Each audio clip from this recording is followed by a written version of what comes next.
Here today. The Granite Organizing Project is an affiliate of Faith in Action, which is a national faith-based community organizing group. And we are trying to meet with all of the candidates for president. And Beto is our third candidate. We're looking forward to the other 22 at some point. Again, welcome. Thank you so much for being here. I know that New Hampshireites take great pride in being the first in the nation primary, and we also take great responsibility. We know that that's a great responsibility, and we try to get all the information we can about candidates. So this is another chance to do that. And before we hear from Beto, Congresswoman Amy Custer is here and is going to say a few words.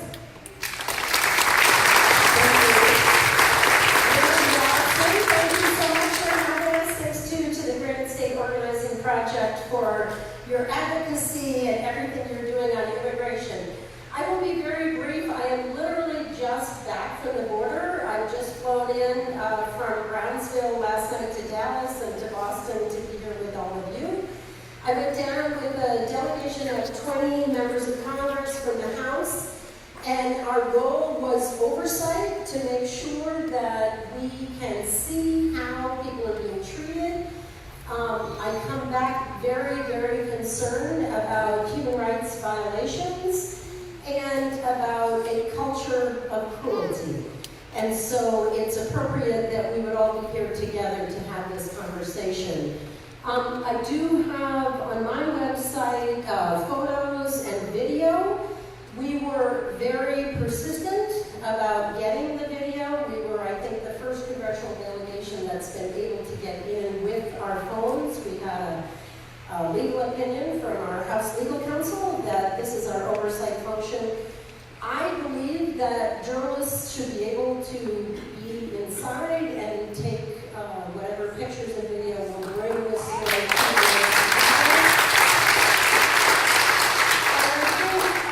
it's not an exaggeration to say that in my lifetime, this is one of the worst human rights violations that I certainly have become aware of. We visited in McAllen, Texas, in the facility that is now known to most people as the Icebox, but these are the very troublesome videos that, if you look on my colleague Jim McGovern, who was with us, and I also have pictures of it, very, very, very crowded men jammed into cell blocks, cement. They're so crowded now that there's no place to lie down. So if they're resting at all, they have to stand or sit. There's no mats or anything else, it's just cement. And we learned yesterday that some of these men have been in there for 40 to 60 days. They had not been able to bathe, they had not had showers, they were fed, but not in a robust way, as you can imagine. And the only toilet is in the cell with all of the people. So that was the most troublesome thing. The only good news that we saw was a year ago when I was there was when they were first separating the children from their families. And we had met with 40 women whose children had been essentially kidnapped by our government.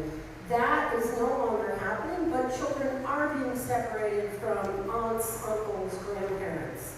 So Beto will probably get into it in more detail. We went to the facility in McAllen that they call the dog pound with the chain link fence, and I have lots of pictures and video online if you want to see what that looks like.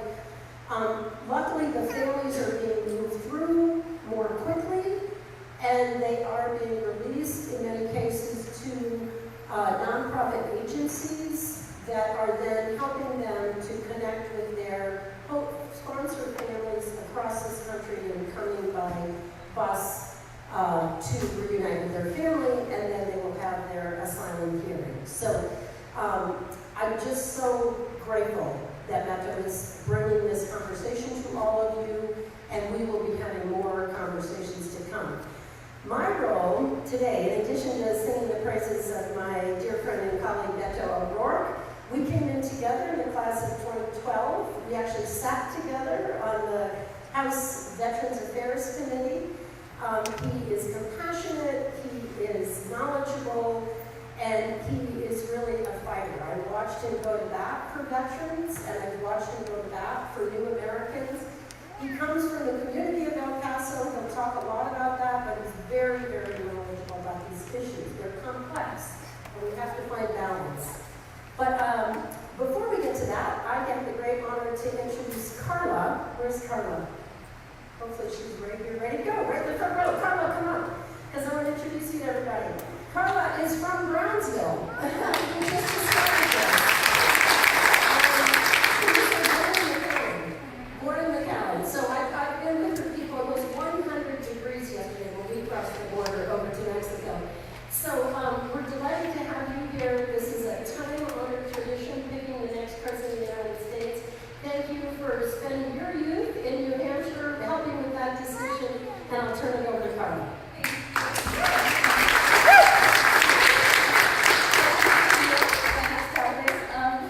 I'm Carla. I'm born and raised on the border of South Texas, and I'm now in the Granite State trying to get Beto elected as our next president. And being from the border is such a magical place, and there's also a lot of tragedy and trauma that goes on the border, right, as I'm sure that everyone here knows.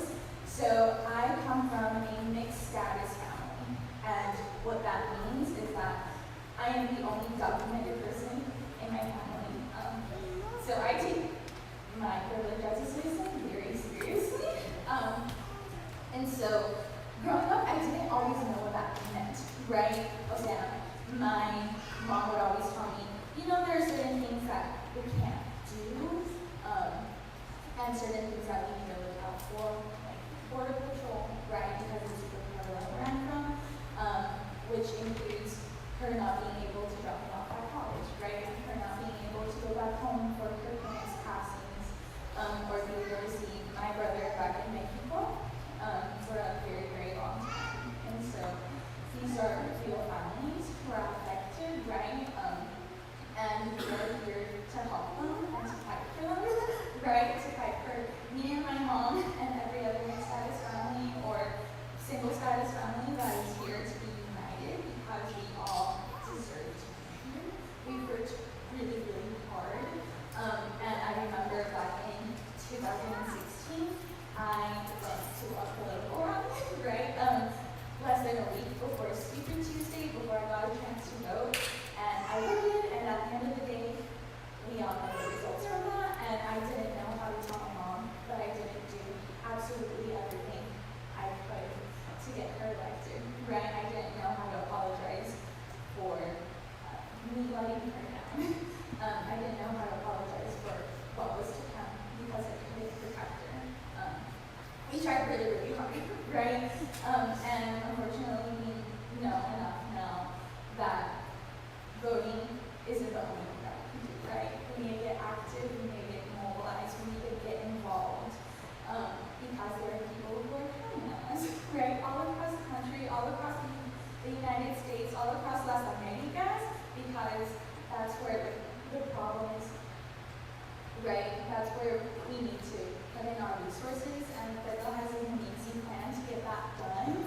And so I'm here because my mom sacrificed everything to cross borders and to give my family a better opportunity and in the country of dreams, right?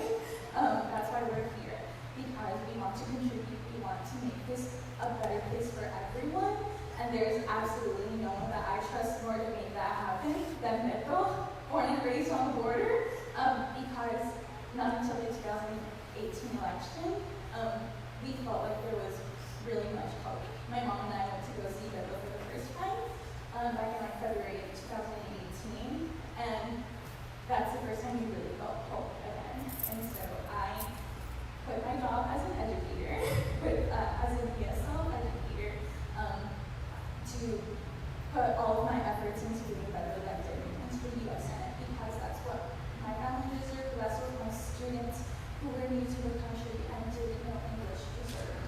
Me decían alguien que los puede representar en su propio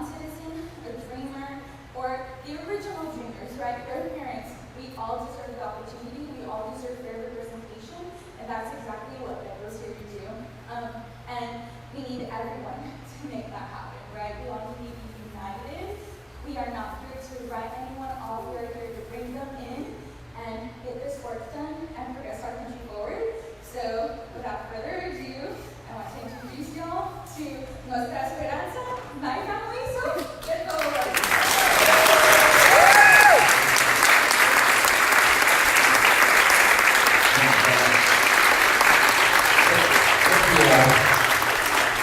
Thank you all for spending part of your Sunday with us, welcoming a stranger from far west Texas into your community, back to your community.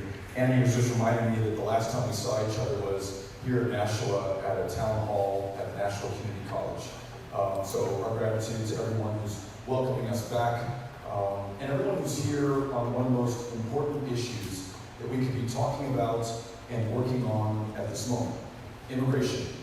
How we treat our fellow human beings, those who are in our communities and in many cases have been here for decades, and those who are just arriving right now at this moment, having survived one of the most perilous journeys that we can imagine, coming from half the world away, other continents, crossing oceans, and those who walked almost the length of the Western Hemisphere, seeking shelter and refuge and safety and asylum in a country comprised of asylum seekers and refugees and immigrants from the world over. So my gratitude, and I want to make it very clear, if you are a supporter of mine, I'm grateful for the support. If you're a supporter of someone else's, I'm glad that you're here as well. If you're a Republican, if you're a Democrat, if you're an independent, if you do not vote because you choose not to, cannot vote because of your immigration status, no me importa. All that matters is that you're here, we're together, and we have a chance to listen to one another. So that's my goal in today's conversation. I want to thank Reverend Palm for opening up this house of worship to all of us, and for the conversation that she helped to facilitate beforehand, and for introducing us to Olympia, her daughter, kind of a reminder of why we're all doing this in the first place. One of the cutest kids who wanted to make sure that she had her say in the conversation earlier. You can kind of hear her in the back room. And there she is. Representative Custer, thank you for having gone to the border. And as you just pointed out, this was not your first visit to the border. In the wake of the incredibly inhumane and cruel family separation policies, Representative Custer was on the border to see those people, get to meet them if she could for herself, and report back to you, her constituents, just what was being done in your name and in the name of this country. She's back at it, having just returned right now. And I'm grateful for that because we are casi almost 2,000 miles from my hometown of El Paso, with Ciudad Juarez forming the largest binational community in the hemisphere, maybe the largest in the world. And sometimes we feel like we're forgotten or not known to begin with. And what is happening in our community, these children's detention centers, may be lost on everyone else. So to have somebody travel those 2,000 miles to come to our part of the world means everything to us. So we're grateful for your leadership and what you're doing for this country right now as well. Thank you. And Barbara, thank you for being willing to share your very personal story and what motivates you to be involved in the political process in our democracy. And very grateful to have you on this team as well. So thank you. Very grateful.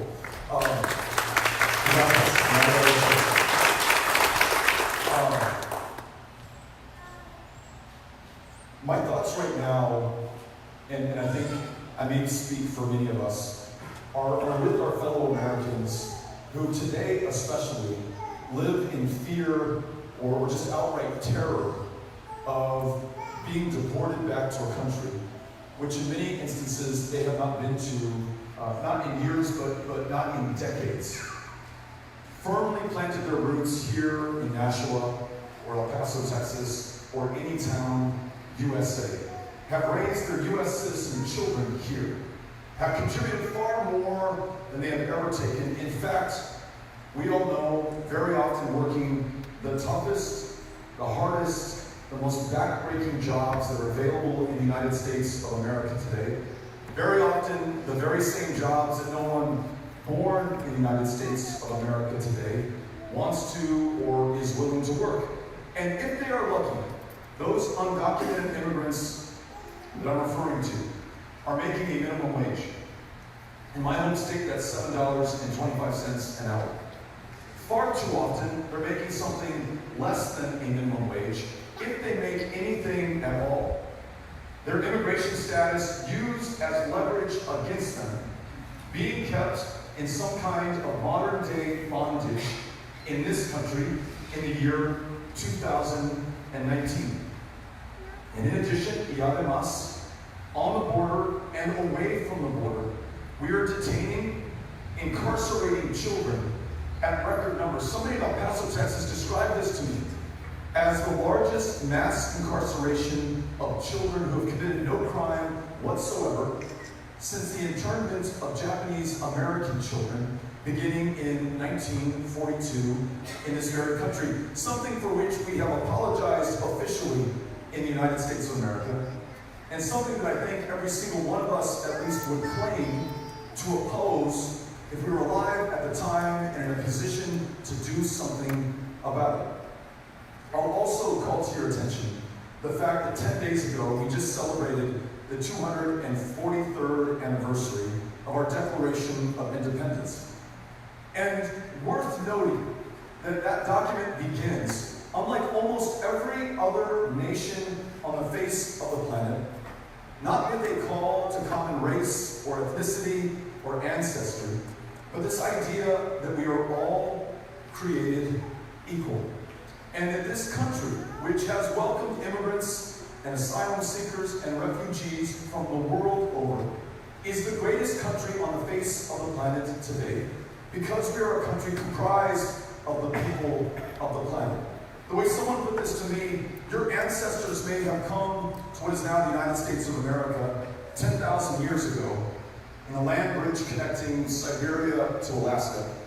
Your ancestors may have been kidnapped in West Africa or Central Africa, brought here in the Middle Passage, forced to build the wealth and the success of this country through their sweat on their backs, denied the benefit of what their labor produced, and to only know that their heirs were also denied full participation in the success or the greatness of this country. Your ancestors may have come over on the Mayflower, or like the O'Rourke's fleeing famine in Ireland, famine that claimed the lives of more than 1 million people back in the home country, coming to this place, perhaps the only one that would accept us.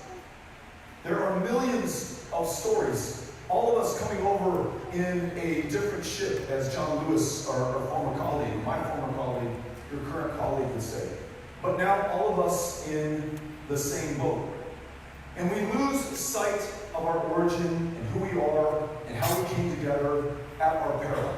In other words, if immigration is a problem, it is the best possible problem that this country could have. In my hometown of El Paso, about a quarter of those with whom I live were born in another country.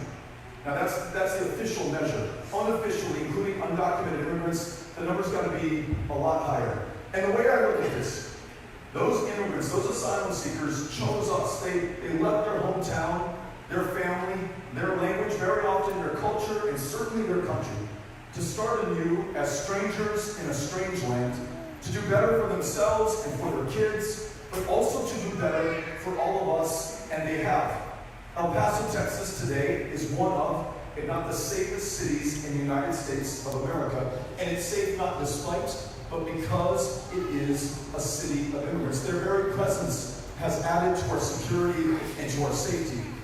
And when I listen to law enforcement leaders, they tell me that when immigrants, undocumented, documented, or otherwise, fear working with law enforcement, we're demonstrably less safe. Fewer people stand up to report a crime, or to serve as a witness, or to testify in a trial, or to work together in common purpose for the common cause of improving and strengthening our communities. So what Donald Trump is doing today across this country, in the name of safety and security, will make us less safe and less secure as a result, will tarnish the great tradition of this country, and will be a stain on our conscience for as long as we allow this to persist. So how do we meet this challenge? I got a window into that in Peterborough 2 nights ago. It was one of these Lights for Liberty events. You all may have hosted one here in Nashua, where people came out and stood up against the cruel practices of this administration and for those kids who are being detained right now, in some cases, as Annie said, separated from their parents, knowing not when or if they are ever going to see them again. Parents who may have already been deported back 2,000 miles away to the very countries from which they fled in the first place. Children who will have a lasting trauma connected to what we have done to them. I've been there when a Catholic charity in El Paso, Texas, Annunciation House, has facilitated the reunification of some of those families. I saw an 8-year-old girl who's seeing her mom for the first time in months. And unlike my 8-year-old son, Henry, when he has not seen me for months, there was no smile on that girl's face. There was no impatience to tell her mother what she had done or seen or learned, or the friends that she had made. There were no tears rolling down her face. There was no emotion. There was nothing. There was an absolute vacant expression on that kid's face, which to me says that she is unable to connect again with the one person with whom she associates the greatest pain that a child could ever feel. Imagine what that feels like. To show up here in the United States, having survived that 2,000-mile journey, some of it on foot, some of it atop a train, not inside of it, called the Beast or La Bestia, which has claimed the lives of countless asylum seekers and refugees. And just when you have finally arrived at that destination and your expectation of safety and shelter, to literally be torn from the arms of your mother and placed in a cage and then housed with other kids in a cinder block cell to sleep on that concrete floor under an aluminum blanket. I don't know what that would do to my kids. I don't know what that would do to me as a parent. That is exactly what we are doing to our fellow human beings right now. And in this great democracy, not a single one of us can take an ounce of comfort knowing that Donald Trump ordered this inhumanity. In a government of, by, and for the people, it is up to every single one of us to change this. I mentioned the internment of Japanese Americans. Some of you know the story of the St. Louis setting sail from Hamburg in 1939 with 950 Jewish refugees aboard, children, women, and men, denied the ability to dock here in the United States of America by Franklin Delano Roosevelt, sent right back across the Atlantic with more than 250 of those passengers. Children, women, and men would be slaughtered in the Holocaust. That is on this country. It is on every single one of us. But seeing those people in Peterborough, you today here in Nashua, knowing that in countless cities across the United States, folks stood up to be counted, held vigil, testified to their fellow Americans what was being done in their name, I'm confident that that begins to produce the political will to force the change that we want to see. And I've seen that in some instances already. More than a year ago, after the family separation policy began, in a little community outside of El Paso in the desert, the Trump administration constructed a tent city that they called Tornillo. This is where they were keeping those kids. And on Father's Day a year ago, with 24 hours notice, as soon as we knew these tents were going up, more than 1,000 people descended on that community, lifted their voices, and made sure that the kids inside those tents knew that we were out there, and that we knew that they were in there, and that we were going to do everything within our power to connect them with their families and free them from this captivity. Within months, that zero tolerance policy had been ended, and within a few months more, Tornillo was closed down, not to reopen again. Now listen, that is only one small victory in a much larger battle and effort on the part of all of us. But I am confident if we continue to raise our voices and bring more Americans into the conversation and don't, as Carlos said, write anybody off. Again, we do not care what political party you belong to, what your ultimate vision of immigration reform is. But if we can make things better right now while we have the opportunity, then we absolutely must.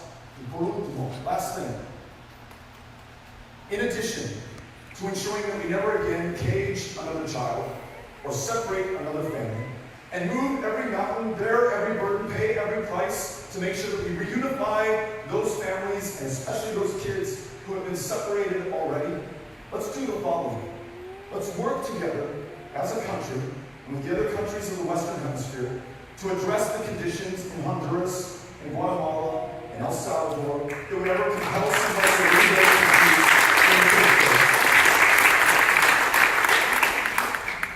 Let's make sure that at our border we follow our own asylum laws and then rewrite our laws to ensure that no one is ever again criminally prosecuted for doing what any human would do, given the same set of choices and same set of circumstances. Let's institute a family case management program that frees these people from detention in these cinder block cells to be cared for in the community right here at a fraction of the cost, and to the restoration of our humanity and our dignity and the humanity and dignity of those in our care. Make sure that they follow our laws and add to the genius and the greatness and the success of this country. Let's free those who are already here from any fear of deportation. More than 1 million dreamers, this is their true home country. Let's make them U.S. citizens as soon as we humanly can.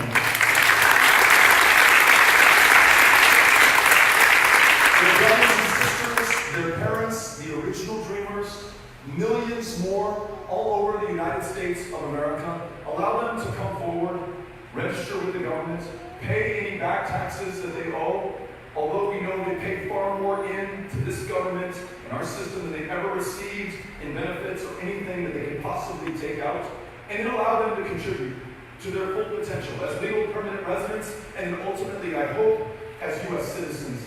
And in this, perhaps in part inspired by what I've learned here by the Granite State Organizing Project, by faith leaders, by those of you who are standing up at this defining moment of truth. If this community wants to sponsor a refugee or a family petitioning asylum, let's change the law to allow you to do that. If you have the capacity, the resources, the goodwill to do the right thing in the wealthiest, the most powerful country on the face of the planet, knowing that the benefit ultimately accrues not to the immigrants or to her family, but to all of us as a country, let's allow you by law to do the right thing. When we live up to our values and our country, there is no stopping us. So thank you for having us out. Looking forward to hearing what's on your mind. Cynthia Cano, who's at the back of the center aisle, has a microphone. She will bring that to you and will bring you into the conversation. Ms. Cano. If you want to raise your hand, I will go to you. I'm looking for a hand. Oh, there we go. Thanks for being here. Thank you. My name is Krishna. I'm being a long-time resident of Nashua, New Hampshire. I love what you're doing for the current crisis, but you know that it's far more than just that. You know it, and I know. We carried away by the passion of the moment, but there are huge problems facing us. There's student loans, there's any number of other things that we want. Could you please spend a little time talking about a few of those things and what President Beto will do? Yeah, absolutely. Christian, thank you for asking the question. And just a point of clarification, you may be wondering, why in the heck did this guy not talk about healthcare? Why did he not talk about the economy? Why didn't he talk about student loan debt? Why didn't he talk about climate? This meeting we wanted to organize around the issue of immigration. I did not want to sell you on my candidacy to be the nominee, but since you asked, I want to make sure that I'm responsive to the question. Really, I think we can look at every challenge that we face in the same light as we're looking at this current challenge when it comes to immigration and asylum seekers. What if we really lived up to the values that we profess to ourselves, our kids, and the rest of the world? What if we ensured that everyone was well enough to live to their full potential, to work, to preach, to go to school, to raise their families, guarantee high quality, universal health care, enrolling everyone who is not covered today in Medicare, everyone who is insufficiently covered, can't afford their co-pays or their deductibles or their premiums into Medicare as well, but for those who have employer-sponsored insurance, or members of unions who have fought for health insurance plans that they like because they work for them and their families, able to keep them. You get to universal guarantee, high quality care, and you preserve choice. Here in New Hampshire, on this other issue that you mentioned, Krishna, we have the highest level of student loan indebtedness in the country, making it really hard for young people to stay here or to choose to come back to New Hampshire. How do we address this issue? Let's make the first 2 years of college absolutely free. Earn that associate's degree without paying a dime for 2 years to that bachelor's. And in a 4-year education, debt-free. And debt-free not just for tuition, but for room and board and books, the full cost for the full ride for lower income and middle income students. And then for those who have some of that outstanding student loan debt right now, we will institute an aggressive public service debt forgiveness program. Right now, you have to teach school for 10 years, have 10 years of on-time loan repayments, and then you have like a 1% chance that the government's going to forgive that loan. In our administration, we will forgive the entirety of your student loan debt on day one if you commit yourself to a career of public service. That's teaching or serving as a public school educator in one of our great schools, or maybe working with Annie, ensuring that we fill one of the 40,000 funded but unfilled positions in the VA to take care of veterans who've borne the battle for the rest of us. And then maybe just one more big picture issue before I get to your questions on climate and the environment. Having just hiked the flume earlier today outside of Lincoln, I want to make sure that when scientists have told us that the storms and the floods and the droughts and the fires that we're seeing right now were not caused by God, nor by Mother Nature, but by all of us, by our emissions, by our excesses, by our inaction in the face of the facts and the science. And those same scientists say we've got 10 years left to us to keep this planet from cooking another 2 degrees Celsius, after which what we're seeing right now is going to pale in comparison for our kids and our grandkids. I want to make sure that every single one of us does all that we can to make sure that the generations that follow us can live in the communities that we call home today. So that means freeing ourselves from a dependence on fossil fuels, embracing renewable energy technology and the high-wage, high-skill, high-value jobs that come with that, ensuring that rural communities and farmers can play their part, planting cover crops, regenerative agriculture, and ranching, and then bringing the other countries of the planet together to make sure that we are all doing everything within our power while we still can. That's the United States of America, living up to our promise.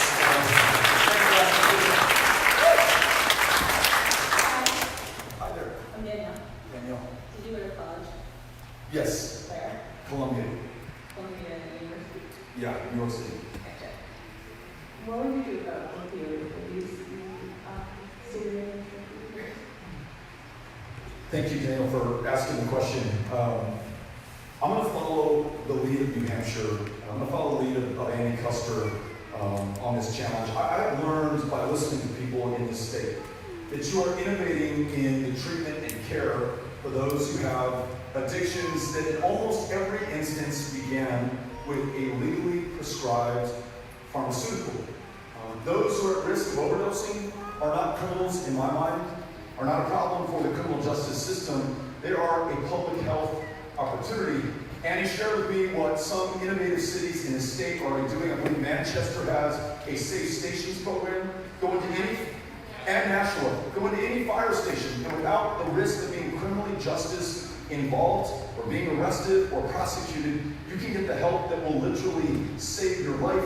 I know that Representative Custer has been working on a pilot program to make sure that if you are criminally justice involved and are incarcerated, that you get the mental health care treatment and substance abuse help that you need that can literally save your life, get you back on your feet, and put you on a better track. But Danielle, I also want to make sure that we hold Purdue Pharma and the pharmaceutical corporations who have made billions of dollars off of this crisis that has consumed the lives of tens of thousands of Americans, that they're held culpable and responsible, and that there's justice at the end of the day, because without that you have impunity, and you will continue to see the same problem manifest itself here in New Hampshire and across this country. So funding for long-term care, treatment, recovery, accountability for those who helped to create the problem in the first place, and then removing this from the purview of the criminal justice system for the victims of this problem, and ensuring that it becomes a public health opportunity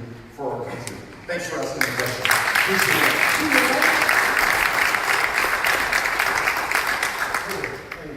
Good to see you again. Likewise. Welcome back. I just wanted to question about criminal justice reform. Yeah. Many candidates, including yourself, have talked about making changes to our system. And I agree we should look at rehabilitation efforts over incarceration for those who have committed low-level, nonviolent crimes. But I think most people agree we need to hold violent domestic violence offenders and sexual predators accountable. But too many candidates have promoted reform efforts that don't treat nonviolent and violent crimes differently. And as a result, dangerous policies can be introduced across the country. If elected, have you planned to ensure that victims' rights are not trampled and public safety isn't diminished by these emerging criminal justice reform efforts? Thank you for the question, and thank you for distinguishing between nonviolent drug crimes, for example, including possession of marijuana, a substance that's legal in most states in the country right now, but for which in some states you can still be locked up, serve time. Upon release, be forced to check a box on every employment application form going forward, consigning you to a much more limited future, narrowed options, and perhaps a return back into incarceration at some point. At least that's a trend that we see. We've got 2.3 million of our fellow Americans locked up right now as we enjoy our freedom on this beautiful day. More people in our prisons than are incarcerated on any other country on the face of the planet right now. So making sure that we end a war on drugs that has become a war on communities, some communities more than others, is fundamental to addressing this. Getting for-profit prison companies out of the mix altogether. No one should make a profit on denying you your liberty and your freedom, and yet that's exactly what we're doing. And then making sure that those who truly pose a threat or a risk or danger to our families, to our communities, that we focus our criminal justice resources on them. Jeffrey Epstein, as just the most recent example of what you described, the ability to purchase not just influence and access, but alternate outcomes from what any other American would be able to expect in the criminal justice system, shows you some of the challenges that we have right now. Those who prey on their fellow human beings, we've got to make sure that we protect our communities. And then I think I understood from your question, we also have to invest in the recovery of their victims. The trauma that has been inflicted, the ability for them to be able to get back on their feet and be taken care of going forward. I want to make sure that we do that as well. And again, to your question, I don't think those are mutually exclusive. We just got to distinguish the type of crimes that are being committed. Thanks for asking the question. Appreciate it. Hi, my name is Amy. I came up from Massachusetts to see you. Thank you for coming to New England. My husband here is an immigrant from Brazil. And one of the proudest days of my life was 2013 when we were able to legalize him and get him a green card, and then in 2016 when he became a U.S. citizen. So this issue is very personal to us. I live with the fear that Carla described about of having a mixed status family. And I have a lot of hope that some of the atrocities that are happening down at the border, as well as within ICE itself, with raids and step up in enforcement here in the New England area, I'm hoping that this is going to come to an end. And I'm hoping somebody else in this church might ask you how you plan to end that, but I want to talk about accountability. President Beto, as a president, how would you hold people accountable? I know that a lot of these directives are coming right from the top, from Trump, people like Stephen Miller, who's here, but former Department of Homeland Security head Kristen Nielsen sat there and watched and said, I'm taking orders from the top as we separated children from their mothers, their fathers, their family members at the border. Current director of ICE, Ken Cuccinelli, says we're going to do raids, there's nothing I can do about it. How do you plan to hold these people accountable to send a message to let any other future president know that we're not putting up with this from them? This is never going to happen again. Thank you for the question. you're anticipating the "I was just following orders" defense, right? And I was discussing with Reverend Rockwell something that I heard when I visited the McAllen Border Patrol Station last year in the immediate wake of the zero tolerance family separation policy. And I went into one of these cells where young mothers, some 16 years old, 17 years old, were with their very young children. Unbeknownst to them, they had just turned themselves in, self-arrested in the parlance of the Border Patrol. Unbeknownst to them and to their kids, they were about to be separated by force. They just survived, they just got here. What's next? They did not know. And listening to their stories, hearing how they hope to be able to connect with family deeper in the interior of the United States was incredibly heartbreaking. And as we left the cell and I was talking to the Border Patrol agent in charge, I said, ma'am, when we were talking earlier, you told me that you have young children as well. This has got to be the toughest job in the world. It's got to break your heart. And she said something that I found really interesting. She said, in a way, I think we're doing these families a favor. We're taking kids away from parents who have put them through this torturous journey, who effectively abuse them. These people are unfit to raise these kids. And, I think we may leap to judgment, but we might also want to think about what does she have to rationalize in her head in order to do that job? How can she make it okay for herself and sleep at night when she's taking a little girl away from her mother? That's what she had to tell herself. And so you ask what we do, a president who gives permission, who describes asylum seekers as an infestation, which is what you describe a cockroach or a termite as, something subhuman. You've given tacit permission for people to do this. It does not absolve them of their responsibility or culpability, but I think we have to understand how this begins in the first place. And so yes, anyone who is responsible for any one of the deaths that we've seen so far, 6 children that we know of in our custody over the last 10 months, one more child who died shortly after being in our custody, they will be held responsible and accountable. Justice must be served, or we have sent the signal that you can do this again without fear of justice. Those at the top who gave the orders to contravene our own asylum laws and to treat our fellow human beings in this way, there's got to be accountability. But I do want to say this, and it's why meetings like this one are so important, and your willingness to share what you learn with your neighbors and your family and friends is critical. I really do think this is on all of us for as long as it happens. You may or may not know this, but over the last 20 years, 8,000 people have died. Not detained, not deported, not separated, not caged, died crossing into the United States. As we have built walls and fences and militarized our border, we have pushed people out to the remote, deadliest stretches of the U.S.-Mexico border. Those deaths, the current incarceration, the underclass that we have created in this country without rights on all of us, and so easy to turn your gaze from or turn your back on, but the fact that you're willing to squarely look it in the face, make sure that we do something about it, and then ask the question about what the consequences are going forward. It's the only way that we're going to change this, and hopefully change it before it's too late. So thanks for asking the question. Appreciate it.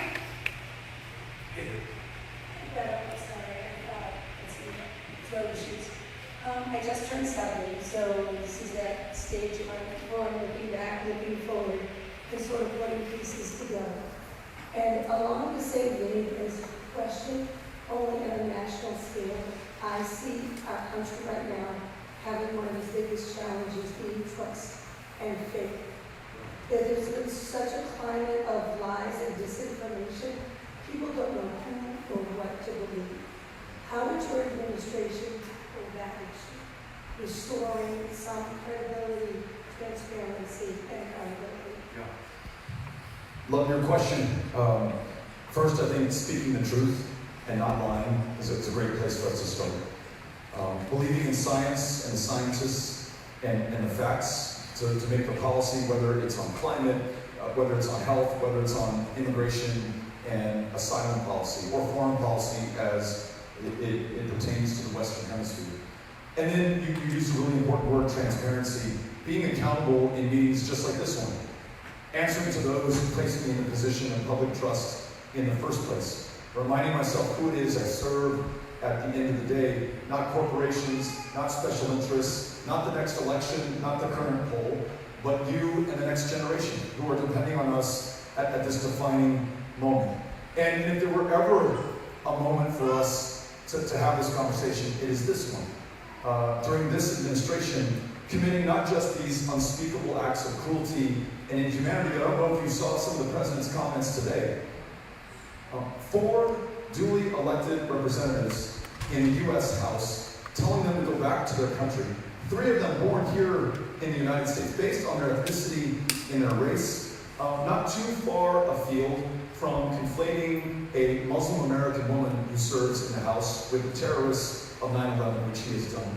Not too far afield from the 3 years of hate crime increase in this country. Not just that it offends our sensibilities or that he's lying to us, we're not being transparent, but that he's changing the character of America in real time, giving permission not just to those Border Patrol agents, but to folks on the street to be hateful and not to work in love and compassion and empathy. So I hope to be able to demonstrate those traits and attributes as your president, and to reflect all of the amazing people of good conscience that I'm meeting all across this country, and to bring them all into the solutions that we're looking for. That's what I hope to be able to do for you as president. Thanks for asking.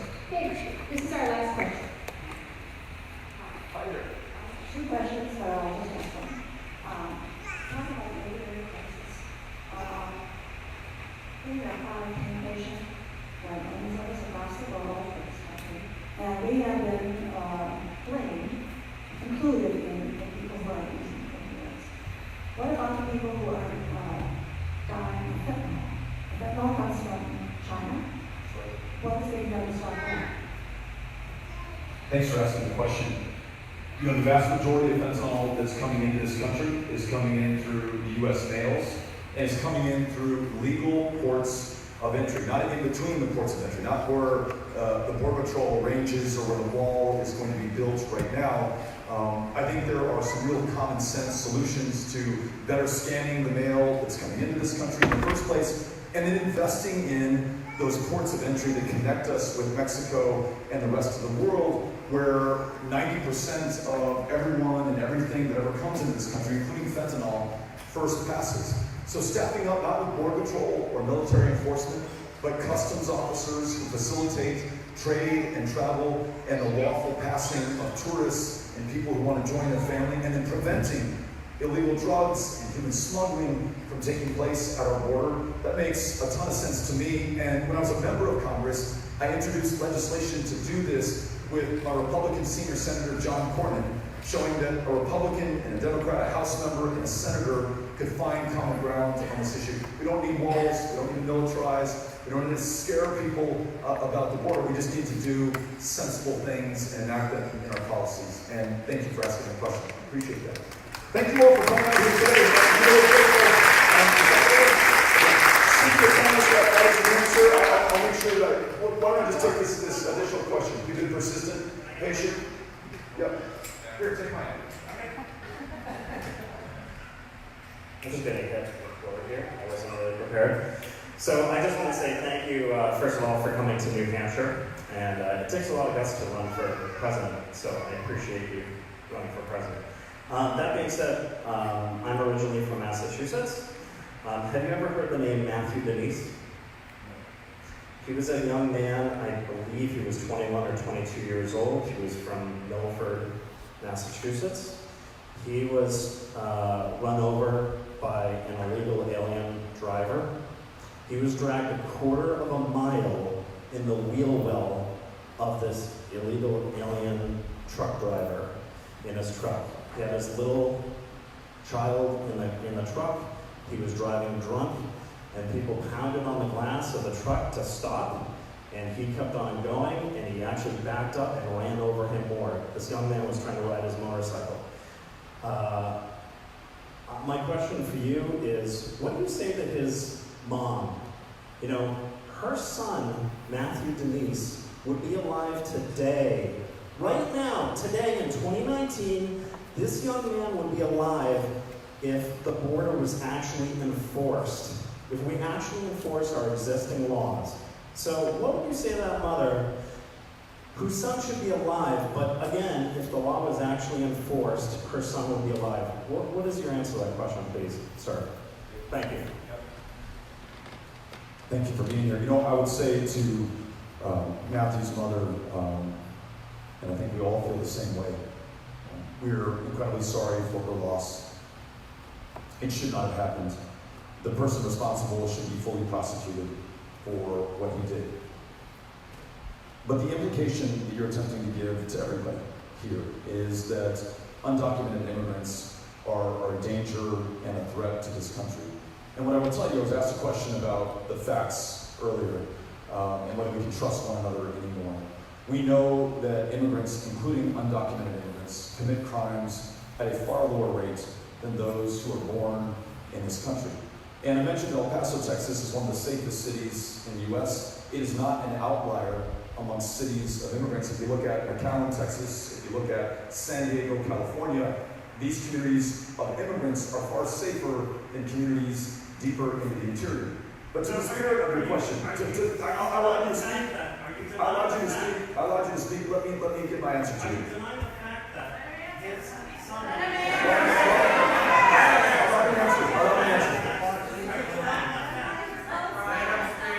I heard what you said. We listened to you. We gave you the microphone even after the end of the meeting. Yeah. So I think what we can all also agree on is that there should be an orderly, lawful, safe process and path to come to this country. And what I just said earlier, and I'm sure you heard me, was that those who are here and are undocumented should come forward, register with the government, be able to lawfully obtain a driver's license. We will all know who is in our community after that process takes place. Those who want to come here and work jobs that no American will take, or join their families, or go to school, or flee persecution, or crushing poverty, or hunger, should have a lawful, legal, safe, orderly path to do so as well. As president, I want to make sure that we do that.